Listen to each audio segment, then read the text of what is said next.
Hi, everybody. Welcome back to the Journey podcast. I'm your host, Morgan. We are doing another live coaching session and advising session for Rewrite Your Rules. I'm so excited because today we're talking to Lane. Lane is a serial entrepreneur, and she has over 14 years experience as an entrepreneur growing her agency. But Lane has another idea. She wants to grow a startup. So we're going to get into that today. And we're also going to talk about how can she make more time. She has a lot going on in life and in business. And I'm really excited for us to figure out who does she need to hire so that she can have more time to work on her dream, being a startup founder. Let's get into today's episode. Hey everyone, I'm Morgan DeBaun, a passionate entrepreneur and life advisor. With the Journey podcast, you'll discover that success isn't about the destination, it's about the journey. I'm sharing stories of amazing people who've taken control of their lives. Join me on my own journey to discover the secret sauce behind reaching success with permission from no one else. Lane, welcome to the show. Thank you for having me. I'm so excited. Yeah, I'm excited for you to be here. You are a very experienced entrepreneur, 14 plus years in business. Yes. Congratulations. Yes, this is my 14th year celebrating this month. So amazing. Technically, I'm only 14. That's why I look so young. That's right. That's right. Entrepreneurship ages us backwards. Yes, it does. So tell me about your business. Yeah, so I am celebrating my year 14, which is exciting. And most of what I do is in the branding and marketing space. Mm-hmm. I call myself a branding and marketing specialist. Not a generalist anymore, because when I first started out as a copywriter, mm-hmm. and then I moved into content. Then I moved into actually, okay, this is what it takes to actually build something. So I work with a lot of entrepreneurs, which I love. I think entrepreneur is in my DNA. Mm-hmm. My ancestors were entrepreneurs. My great-great-grandma, my grandmother was an entrepreneur. My mom was an entrepreneur. So I kind of had to do my own thing. So when I stepped out of my last full-time job 14 years ago, I didn't look back. Mm. And it's not been easy. You really know hard, that, yeah. As an entrepreneur. But I love what I do. I get to help people build a vision, take a vision and bring it to life. Mm-hmm. And that's what I can look at as building a brand. I've helped some bigger name companies, and I help small businesses just starting out. So the business itself has kind of evolved over time. But when I remember back when I first started, what everything I did was me building my own brand. Mm-hmm. And I became known for the person you go to help bring your vision to life. And so over the course of the last 14 years, I've been able to do that and see just the major impact it makes in the lives of the businesses that I've helped, mm-hmm. the personal brands and then the corporate brands. I love what I do because I get to use my creative and my techie side of me, which I found is rare. Yeah, to have both. And it's great because I can help somebody with a website and figure out, how to make their website look great and represent their company. And then at the same time, look behind the scenes and see if something's broken, how to fix it. Mm-hmm. So that's what I get to do and use all the creative parts of my mind as a person who's in branding and marketing. And then I get to help people make money, which is, I think, what I really love doing the most. Mm-hmm. what I do. So yeah, that's been kind of like my claim to fame, if you will, as I've been an entrepreneur in the branding and marketing space. That's great. Yeah. That's awesome. I mean, it sounds like you feel really good about what you do and how you do it. Mm-hmm. Tell me a little bit about your team and what it looks like now. Like, what is your process like? How many clients do you typically or projects do you have going on at once? Yeah, so I have a small team. I call us a lean, mean machine. I work with copywriters. I work with graphic designers, video editors, content managers. Mm-hmm. And a lot of the actual marketing aspect, I'm giving marketing direction. I'm giving creative direction. But I'm giving it to small teams of people who are helping on a per client basis. Mm-hmm. So what I found is this. Not all my clients are the same. As I mentioned, I've worked with corporate brands and then small businesses. So my smaller businesses, obviously, they don't have the resources to hire a full-on team. And so we figured out how to scale what they need, but still get them impact and help them start and build. And then my larger teams bigger teams, I work with my corporate clients. We've got everybody from ad managers to people who will do posting on social media every day. Mm-hmm. So content managers are important, what I do. But what I've learned is that not every client's the same. And then the level of detail in some of what I get to do as the director that kind of came with experience, right? And so I think with me and working with my team, we get to take on as many clients as I want, but I try to keep it small. I try to have a small percentage of smaller businesses, and then I take that back. A larger percentage of smaller business and a small percentage of bigger businesses. Yeah. Because my bigger clients can pay more. Right. But at the same time, it takes longer to get them signed up as clients. That's right. So I can typically get a smaller business working with me sooner, even though they don't have as many resources. As long as I have a good percentage of corporate clients, I'm okay. The business is okay. Right. So that's kind of how I look at I think that's the so breakup smart. of the company. And even though the bigger clients take longer to get, I've been with some of the companies I work with now for 10 years because they want my expertise. And so our team delivers every time, and we create results for them, making them millions of dollars. So why wouldn't they keep us around? At the same time, that I've scaled that down for my smaller business clients because I'm like, look, you can do this. I know. We've seen it happen over here. So I get to kind of help the smaller person because I know what it's like when I started. Learn like the game, if you will, and scale it to where they can use it and still start somewhere and then build and grow. So I love having both sources of clients. And I think it was cool early on. I realized I didn't want to limit myself to the type of clients that I worked with. And I think that served me well over time. I mean, Lane, you're on a really good track, right? I mean, you have the stability of having recurring clients that, their business isn't going to go out of business tomorrow. Exactly. Right? So that is huge. That covers your operating overhead. Yes. And then you've got your small clients that seems like it brings you more joy. Like when you talk about those clients, you have a lot more energy. It's true. You light up a lot more. Probably because, tell me why. Like, why do you love those clients more? Like, what makes you be like, I like these people? Well, I think it's the entrepreneur in me. Okay. And wanting to see that in everybody. Like, honestly, even the people that I hire, that like my team, I usually work with freelancers. Right. Even when I work with them and I interview them, I want to feel like they have some kind of entrepreneurial spirit in them because it means that they're going to take ownership and own what they do, and I don't have to micromanage. But when I work with small businesses, especially the newer and when they're first starting out, there is something in me that has like that startup spirit, like you can do this, that I think I want to help my clients see and make it possible for them. And that is rewarding when you can help somebody get their business off the ground. Yeah, it's a huge, huge reward. Yes. So tell me a little bit about what made you decide you wanted to be on the show today. Okay. You seem like you got it going on. Well, you had posted and you said, you know what, there's something that you think you might need help with or coaching on. And because I saw the book and I thought, this would be a really cool thing. And I think with what you have done with Blavity and then even with Abrotech and just seeing the impact you've made, obviously there's still more to learn. And I'm always in growth mode. Like I'm not thinking, and even in 14 years, I know everything there is about business or even about how to be successful in business. One of the things I know that I has been like a weakness or a struggle or a challenge, I should say. Like I'm not the forefront person. I'm not the person that gets like in front of the camera all the time. I'm usually the person behind the scenes. And I'm cool with that. Some of my clients are like, you're our best kept secret. And for them, that's awesome. Yeah.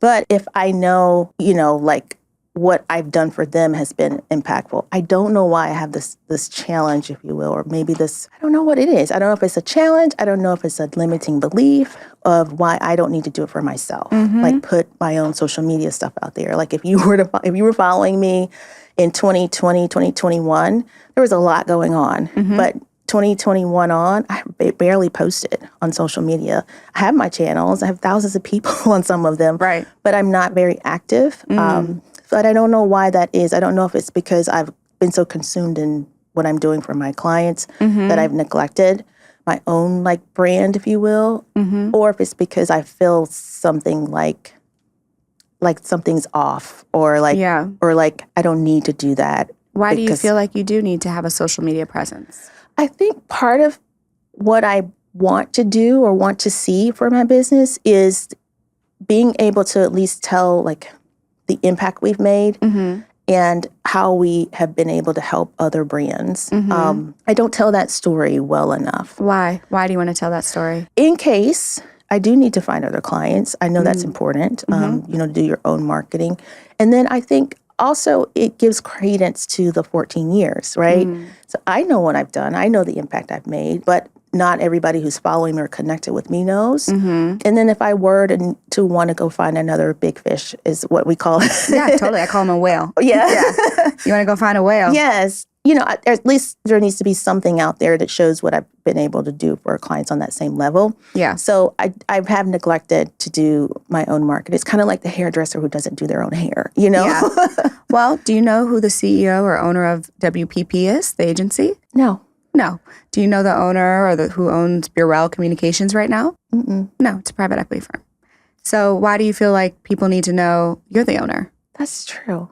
I don't know. Why? I don't think you have to. My point is, you can be exactly who you are. Go. You don't have to, if you have friction right now, of I feel this pressure to be in front of the camera and for, to win the awards and to be at Ad Color and to be on the list and do all the things. That's just like one pathway of many, many pathways to the outcome. Some people do that because they want the affirmation. They want the ego boost. They receive energy from being known and being out there. Got it. But I don't know that that's you and your personality. I don't think it is. I'm pretty much an introvert. I mean, I am a very private person personally, private. And I think that has kind of spilled over into the business as well. Because, like, for instance, some of my clients, I know I wouldn't want to put their information out there because they wouldn't want me to, right? So I need to be hidden from as far as they're concerned.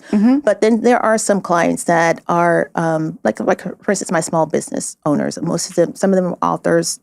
Some of them are executives leaving companies and just starting the business for the first time, which is really where I love working with because that shift is where I've been able to help them the most, I think, mindset shifts. So they would be, there's kind of like in between where I could get more corporate or executives coming to me if they saw me working with other executives. But then there's that catch-22 where I would have to put my person on blast and say, well, you used my firm to help you. So there is that business etiquette that you have to have. But when you just said that, I realized there's a motivation behind wanting to have the limelight, if you will. That's not me. Yeah. Because I definitely get my reward more in the satisfaction of the client. Right. And not necessarily going after a public external recognition. validation. Yeah. Which is fine. Some people, that motivates them. Yeah. Good for them. But for you, you're actually motivated by the result and the reward and the transformation. So true.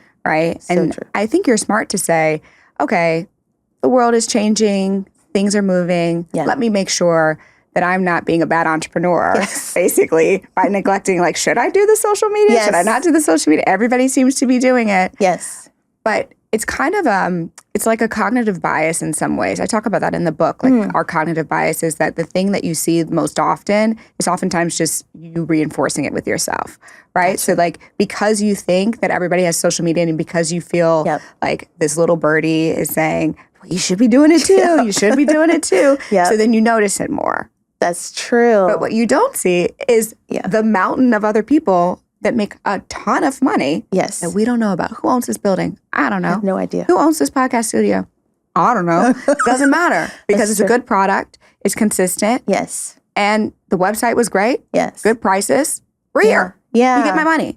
So most people don't know who owns the businesses that they interact with. That is so true. So you don't need to have that pressure on yourself. I love this. Okay. You're right. So let's talk about other ways that we can get more clients. Yes. And you can have a wait list of clients. Yes. So that you have more stability and you can remove this kind of back of your mind of saying, well, what if this happens and this happens and this happens? I want to make sure I'm maintaining my income level. Yep. Or growing it. Yep. We're talking about maintenance, but we need to talk about growth for a second. Yes. Because the way you introed it was from if I lose someone, I want to replace them. Yes. But that's an interesting, you're starting from the back foot. Yeah. Right? Yeah. What's that about? So I have had the honor, opportunity, blessingness of having some really great clients, great corporate clients, 6-figure clients a year. That's great. For several years. Right. I haven't had to be concerned about that. Mm-hmm. And what I realize is if I do want to grow, I do want more of that. And I think over the course of time, I've realized how to scale that. So it's not so much about losing so much as it is, am I ready to gain? I see. Positioning myself for bigger clients, more bigger clients. When you say, am I ready to gain, do you mean, do you have the capacity? Like if you had 5 clients today, say, hey, 6-figure contracts, 5 clients, are you ready? Can you manage that capacity internally? I could probably handle 3 of them. Okay, right? so we've got some room, some wiggle room. Yes. No, that was fine. 3 is great. Yeah. Right? So you already are like, yeah, I could take more income in without yes. having to like necessarily scale the team that much more. Exactly. That's great. Yep. So we do have some opportunity. There is plenty. So let's talk about it. Yes. So what do we want to do? Now that you've removed the pressure Yes. and this like societal rule that you need to be the public face and That's be on right. the speaking engagements I love and this. da-da-da-da-da. Yes. Now that you don't have to do that, Yep. what do you want to do? I would love, like my ideal client makeup, my ideal work day would look like me working with 3 to 5 bigger clients and even their teams. Because one of the reasons I've been so successful in doing what I'm doing with helping my bigger clients scale, especially, their teams need more help than actually my agency would give them. And so I have my team doing like the core work, but then I'm training them on how to be more self-sufficient. Right. So ideally, I'm doing that 3 to 5, bigger clients. And then at the same time, I'm still working with my small businesses and bringing them on because the executives that I work with right now, because of the shift that's happening in corporate America, there is a huge opportunity there and a huge need, even a gap that needs to be filled from executive women who are just saying, you know what? Done my part, I need to do something else. Yes. And their second wind, they're not sure how they want to do it or what they need to do even. I want to be available for them. So ideally, if my corporate clients are kind of like, my team is running them, then I could be that person walking alongside these executives and showing them a better path forward and giving them their second wind outside of corporate America. And that would be, I think, ideally how I'd want to spend the next 3 to 5 years even. Awesome. And helping former career women exit and then have a landing pad, if you will, as entrepreneurs. That's right. And so that's what I'm thinking right now. And that's kind of how I was ending last year, going into this year with this idea of, okay, where do I want to go now? Yeah. That's what I had in mind when I was having that thought. So this question is awesome because it's reminding me of, okay, this is ideally what I would want. Right. Yeah. And you already have actually almost everything that you need right now. So this is a transition that I think of as right now you're owner and operator of your agency, effectively, right? You need to move into owner. Yes. Not operator. Yes. Right? It's the same transition as a founder that I've gone through when it's like founder, person wearing all the hats, doing all the things, answering the emails, taking the sales calls, making the decks, everything. Yeah. Even though I had a team, it was still me as like the quarterback. Yes. Right? Of course. To owner. Yes. Where I do the things I want to do. Like dream up the Afrotech vision. Or say like, okay, we need to start our AI transformation for the company. Instead of waiting for this to happen to us, let's be proactive and anticipate that this is happening and get ahead of it. Yes. Right? Like I'm setting the vision, the strategy. I'm solving problems. If there's a fire, of course, I manage it. My chief of staff is here. She says, we're like whack-a-mole. Yeah. You know, one mole comes up here, you gotta whack it. Yeah. Okay, that's my job. And then over here, oh, somebody quit over here. We didn't expect to quit. Yeah. Gotta whack it. Yeah. You know, gotta hire somebody else, right? So that's my job. I enjoy that. Yeah. I don't want to be looking at the editorial calendar every day. I know. But back in the day, that's what I did. Had to do it. Yeah. I was a founder. Yep. So for you, when I say transition from operator to owner for the agency first, what would you need to do that? I think the first thing I'd want to do is hire a PM because right now I am PM. Okay. And I think that person's role would take on the role of giving more creative, operational, functional, get this done. Because quarterback. The quarterback. Yes, exactly. I would need that person. Because for me, the way I work is I think in strategy. Like I think in goals. So when someone hires me to do something, the first thing I do is, okay, I set the plan, I set the timeline, I set the goal. But I don't have to be the person doing that when I'm able to pass that on. And what's cool about how I've grown the business is I've done my research. I've done the work of knowing who it is I need to hire first, and even doing some of the work. In some cases, like for instance, copywriting. I knew how to hire a copywriter because I started my business doing it. That's right. For so many years. And I knew what I was bad at about it, and I knew what I was looking for to make it better. Yes. And so I've gotten great at hiring people who were better than me. Good. And had no ego about it whatsoever because I wanted the business to be better. Yes. So now that I've been PM so long, I think that person would be my first hire. And I think I could hire well because I've done it and I knew who I'm looking for, and I know how I want it to be better. That's right. Yeah. So that would be the first thing I do. So to write that job description, there's a framework that I use called your CEO task and your operating tasks. Okay. So your CEO tasks are tasks that only you can do. That's your owner tasks. Yes. Right. Those are all the things that, like, you're the CEO, you're going to go get the leads, you're going to take the first calls, you're going to close the deals, you're going to be the rainmaker. Yep. Right. Like you're doing the strategy. And then the operating task is once the strategy is written today, you're still delegating everything out. You're still checking the timelines. You're still checking in with people. You're still doing the interviews and making the hires. You're formulating the teams. You're making sure that everything makes it back to the client. Right? You're doing all of these other operating tasks that technically someone else can do. That's right. No one else can set the strategy. Right. No one else can close the clients. I mean, someone could. You could hire a salesperson. But for now, you enjoy talking to people like on the back. Yes. Right? So you keep those. And then you write out this long list, and that becomes the basis of your resume that you're looking for. And it becomes the basis of the job description that you're going to write. Yes. And then that helps you. It's good to hire someone who is obviously always better than you, but sometimes it is okay to just hire someone who just gets that job done. Got it. And the key from a cash flow perspective is you take all that time that's saved to go close that other client. Yes. So maybe for the first year of that person being here, you technically aren't taking home more money, but you have way more time. That's good. Right? I love it. And because you have a lot to work with, you have a lot in, you've got money coming in and out. So you have a lot of flexibility in terms of, like, you could choose to flatline your income for 4 months or 5 months. Right. And still so that you offset and pay this person that you're about to hire so that you can go close a whale.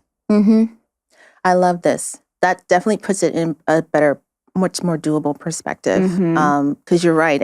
It would make sense to put the time in to getting the right person on the team to take care of these other tasks and then free me up. Yes. To go make more money. To make more money. Right? And we want to go after the big whale because, to your point, yes, you could have a couple of smaller clients, but are they going to be recurring? Are they going to be a retainer? Like, you need, because you're going to add a headcount. Yep. It needs to be stable. Yep. Exactly. Right? But it doesn't eat into your time when you add that 1, 2, 3 clients. Exactly. Your time is still protected. So then the question becomes, let's talk about these executives, these women that you want to do. Because that's really a separate business. It is. Like, that's a consultancy. That's brand image. That is strategy. That is, I'm a senior executive VP at this big financial company, and I've been working for 25 years. So I've got a lot of money, but either I got laid off. Confidentially, they never really say that. They say they resigned or they're moving on or they're exploring other things or they're looking for board work. They never say they got laid off. That's true. Because usually that's not how it works at that level. But they want to save face. Like, they want to be known. They still want to be able to go to Cannes and go to AdColor and go to Afrotech and speak on stages. So they know they need to have some sort of brand. That is an incredible customer to be serving. Yes. Those are our sisters. Like, those are the women that they have been corporate warriors, and they deserve to be seen, regardless of the title that they hold at this corporation. Exactly. So I think that building that business in packages so that it's really clear. Do you do packages already with them? Yes, I do. So tell me how you're, like, working with them already. So typically what I do is I love to do packages in months. Monthly retainers. I basically call it a retainer. Yes. You retain my services. And so I have 3-month minimums. Great. For everybody. It doesn't matter where you came from or what you work with. Anyone listening or watching this, Lane's got it. Yes. That's it. Yes. And so that way we go in the conversation with an understanding that this is a retained service. Yes. And with that, it depends on where they are. If for instance, my author executive, she's given herself a couple of years before she's retiring, and she's decided this is going to be her path. She's going to be an entrepreneur. And so what we've done is I put her on a 5-month retainer. And for that, she's going to get, of course, the books and stuff done she's working with a publisher. And once the publishers get done, we start our marketing campaigns. That's right. And so the marketing campaigns are a part of that service. Pre-launch, launch, and then post-launch. Yes. Then if she wants to continue retained services, that could look like social media packages. That could look like maintaining your website package. Yes. It could look like getting you booked on speaking. That's a package of services that I offer. Great. So I provide the services based on the need. And that is, it is a separate business, to your point, because what I found is there's different needs for each executive. Not everybody wants to be a speaker. That's right. Not everybody wants to do consulting. Right. One of my clients told me, she's like, I do not want to do coaching. She does not want to be an executive coach. No, I'm not. She's like, I can't do it. I can't do it. I can't do coaching. And so we found other paths for her. Yes. And so what I've done, and this is what I think is incredible about what I'm able to offer them, is because I've been an entrepreneur longer now, I can actually show them different streams of income, different stream paths of income. And so what I've told every single one of them is we need to take your expertise and we need to turn it into a framework. We turn that into a framework, and then that becomes the basis of whatever you do, whether you want to do speaking, coaching, consulting, or author, whatever you want to do. It's your actual experience that we're going to leverage and turn that into your brand. And so that's the package that I offer, and what that looks like for each executive. I customize that for them. Right. But minimally, it's 3 months, and then it's usually something that they're fine with because they know they're going to get the result. That's right. Have you turned your own framework into something that can be followed? Yes and no. Okay. I have a framework for branding. It's called my 5 V's. It starts with vision. Then there's value, and value is actually 2 components of value. Your value, and then what you actually value as a company. Your village, your tribe. And so that framework, I actually use that going in with every client I work with. Yes. And that has helped me and the team streamline my work. Because at some stage, I'm working with you on vision and value, right? Your values. Then I figure out what it is you do, and that becomes the value, and that's the basis of the brand. Yes. And then we build your village and your tribe around that. Right. And so that helps shape the work that we do. It also is what I use in my discovery frameworks. I see. So you have to pay for my discovery sessions. I learned that the hard way. Yeah, that's smart. Because I would give proposals out that would have all the answers. All the answers. And then they'd be like, oh, let me think about it. Right. Oh, I didn't know it was going to be so much. Right. And I'm like, I just gave you a multi-million-dollar business plan. I need that back. Yes. You can't take it back. No. You can't take it back. You can't take it back at all. So I had to start charging for it. Lane is giving y'all real game. She's 14 years as an entrepreneur, so you've learned a couple things. You have to learn some things the hard way. That's right. Yeah. So when I realized I was giving away, your intellectual property. Yes. So I stopped doing that. Yes. So you do have to pay for a discovery session. So Right. I use that framework as well during the discovery session. Awesome. Yeah. And that's great. I mean, that is coaching, right? Yeah. It's like you're having a real conversation. Yes. Okay. So you have a startup. Are there something else that you want to do? Tell me about it. So this year is all about increasing income for Jones Lane Agency. That's the name of my agency. Yes. So that I can finish bootstrapping, I should say. I've already started my startup, which came to me during COVID. Okay. And I just was slow about it because I was like, I don't know if people really need that. But the more and more I keep running into clients and running into challenges, people need it. And so now I put a fire under myself to get it out there. But building a startup, and it's in the tech space. And it will help mostly enterprise level clients better manage their files, but make their teams be better at storing online files. So it's like a version of Dropbox, and I hate to use brand names, but it's actually built more around helping your team be more organized and plan better. So it's a little bit of project management built into the software as well as online file storage. And then the reason I'm doing it this way is because I run into a lot of clients, my bigger fish clients especially, where we have teams split all over the place. I mean, some of my clients have teams in different countries, teams in different parts of the country. And if they're all sharing the same file storage, but some people are uploading files twice because they named them differently. It's the same file, but you don't know that when you go back in and look for it. Then there's some people who they put it in a folder that where it's supposed to be. And so there's just this chaos when you go look for something or when you need to work on a project. I think we've all had these flashbacks. I'm looking at my Google Drive.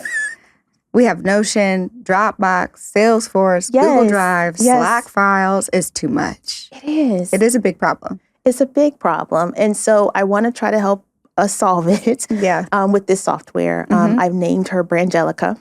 Okay. So she will be like a digital AI on your team, a digital team member, helping you stay organized with your files. Cool. So she's going to ask you a bunch of questions before you even hit save and upload, just to make sure you're putting it in the right place. Keyword tag your files, and then use any AI in there to pull out the metadata so that all your files are organized. But most importantly, you can find them later when you need to access them. That's right. Yes. What's holding you back from getting Brangelica the venture funding that it needs? I think not having the knowledge enough to know what to do. Like when I started my business, it really was out of being more of a rebel. Like I was like, I am not working for another person. I am not going to go back to a job. Even though all the little job descriptions that I saw, like one time I had signed up for Career Monster or something, and it would send you like these job opportunities, and I never turned it off. So when I first left my last job, I was like, oh, this is tempting over here. Take this job over here. Take this manager job over here. Right. But out of the rebel in me was like, I'm going to make this work. And so I did what I had to do. I went to all the networking meetings. I joined Rotary Club. I joined Chamber. I joined these leads groups where every single morning I was out of the house every morning for breakfast at a leads group meeting to see who I could meet and who they could introduce me to. I did that, but for the startup, I'm finding it like weird to connect with people in this way. And I think one of the challenges is I don't want to overshare what I'm doing. The idea is still relatively new. Even though I've started development, I still need to get it out there before, so that there's at least a beta out there. So that's one challenge. And then secondly, I have connected with some tech hubs in the area. And I go to like a couple of meetings. Like they have weekly events you can attend. And I've gone to a few of them. Some of them I went every single week, 6 months straight. But it was just like I wasn't really getting anywhere because the business keeps calling me back like, hey, you need to, work on with this client or get this project. So there could be a couple of things is what to answer this question. It could be time. I haven't really given it the time. But two, I think there's a little bit of apprehension about, am I doing this right? Well, there's no right way to launch a startup. Trust me. There is no magic rule book. There's nothing. Okay. So I think you can let that one go, that you're doing something wrong. You're not doing anything wrong. I think maybe there needs to be a little more clarity on what is it you're trying to accomplish. Because it's not like a small business where you're like looking for clients and things like that, right? That's not exactly what you need. So when you're going to these events, what's your intention? What would be a successful outing for you? So I think for me right now, it's really just knowing like, if I was going to go the venture capital route, for instance, where does the startup need to be in order to even qualify for the best opportunity to get funded? So an outing for me would be somewhere to learn that. Because it's not something I just would know how to do or know what to do. Yes. So if I were to go to an outing, I want it to be more of a, what can I learn from this? Okay. And you feel like you haven't been able to get that answer here? No, I think it's because of the path I took. So initially, I joined one of the tech hubs, and they have weekly events where they have guest speakers come in, and you learn a lot. And I was learning a lot, but it wasn't getting me to where, okay, where do I need to take, what step do I need to take next? Yes. So I think for me, I do need to get some clarity around what is in the area, and then where do I get the learning opportunities to take it to the next step? I think that you have a pathway that you think everyone else is taking to make a startup happen. I think you're and right. I think you're like attached to some, I don't know who or what we were watching on HBO Silicon Valley. Lane, I don't know what you were, I'm like, was it me? Who was the problem? It's not that. Because I'm like, that's not actually how it goes. No, I think part of where I have kind of gotten misled, if you will, could be. Is it these hubs? These incubators? Yes. They just want to all day. It sounds great when you sign up for it. Because, I mean, one of them I was paying monthly to attend. And so, and I fell into it. Yeah. So now I'm like, okay, I know as an entrepreneur, my time is the most valuable thing I have. Amen. So I had to kind of pull back from that and then reassess. So I think I'm still in the reassessing phase. Right. So I don't know that I have like this preconceived way of how it should go. I just know the path I took didn't work. Yeah, that's right. Yeah. I think that startups are in phases. Mm-hmm. So right now you're building the product and you're looking for most likely a team to build the product. Yes. Like that's actually what you need. And to get, like that's the end goal is the product out in the world and product has clients. Yes. Okay. To get to a product out in the world and the product has clients, you need to build it. Yes. To build it, you need to hire an engineer. Yes. To hire an engineer, you need to find the engineer and you need money to pay the engineer. Yes. Right? Okay. So like those are the problems we're solving. Yes. So I have the development team. Great. They're actually in the Ukraine.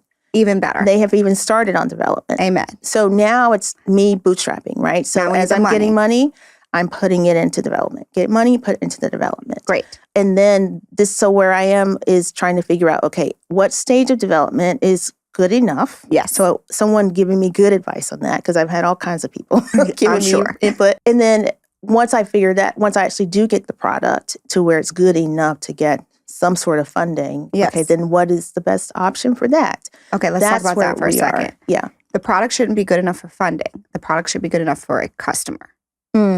Got Too many entrepreneurs build for investors. They build to raise money instead of just building a business. I see. And once you have a business, then you will get funding. Got it. Okay. So release the pressure of like building for a pre-seed investor or an angel investor and trying to figure out what they want. Because what they want changes. It changes all the time. Wow. When I was raising money, it's 100% different than what it's going to be today if I was raising money. Got it. Okay. The goalpost moves based off of the market, based off of the debt availability, based off of what industry is hot right now. It will constantly change. What will never change is this: if a company is making money and has a big enough market, which yours does, and can be solved with technology more efficiently than whatever the product is or the world is doing now, an investor will be interested. I understand now. Okay. So focus on the business. And you're a business owner. That makes sense. So you got this. Yes. You know how to run a business. Yes. That's much easier than saying, how do I raise money? And what's the pitch deck look like? And how am I going to meet these people? And get the product up and running. Okay. Enough to have clients. I love this. You know what that does is it lets me be my introverted self.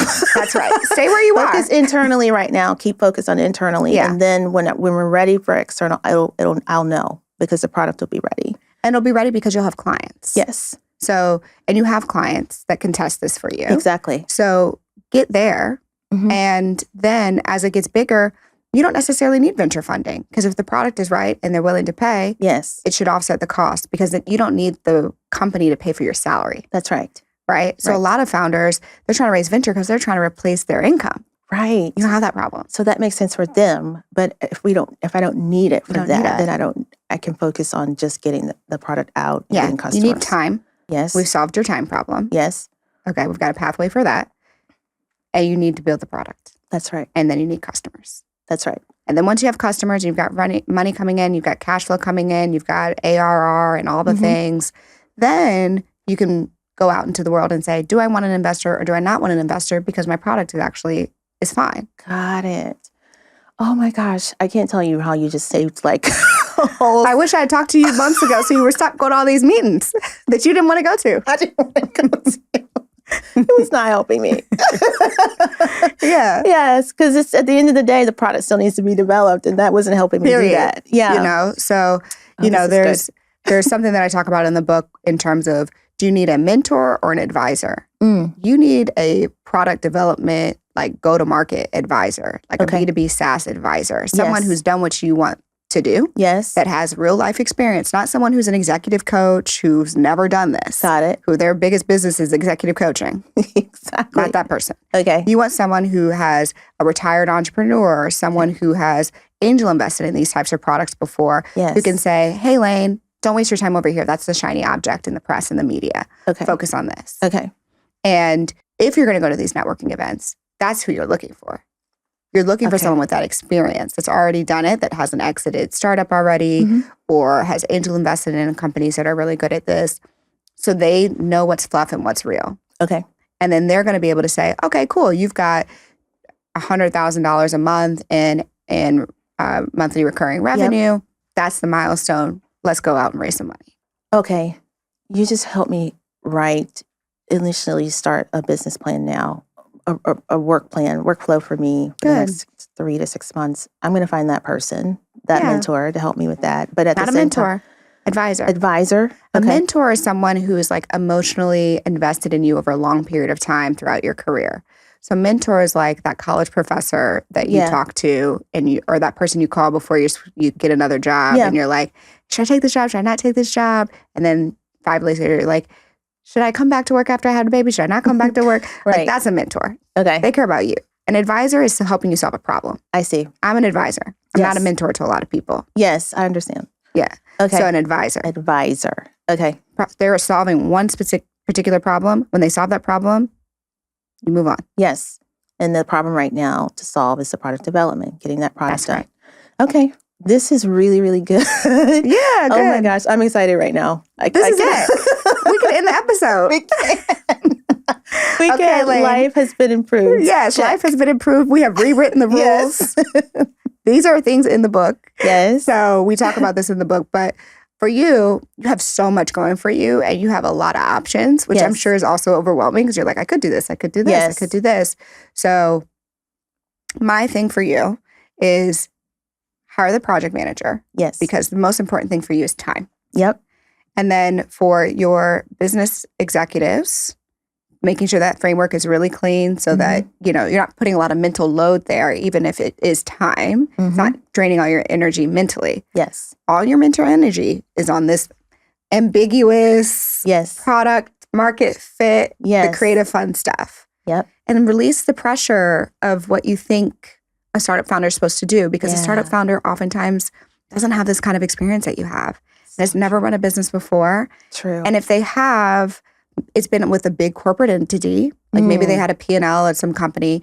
Yeah. They've never built it from scratch with a real team. You're really a second-time founder. Yes. Because with the whole building your own business anyway as an entrepreneur, that's right. You are a founder. A startup is just a business. It's so true. So just treat it like that. Okay. That's fair. That's awesome. Because you're right. I wouldn't have done branding and marketing had I not had a branding and marketing service to provide, right? Yes. So with this, I can't expect to have traction or getting any, real funding. Or $1 million. Product. Yeah. Like for what? What are they funding? What are they funding? Yes. Okay.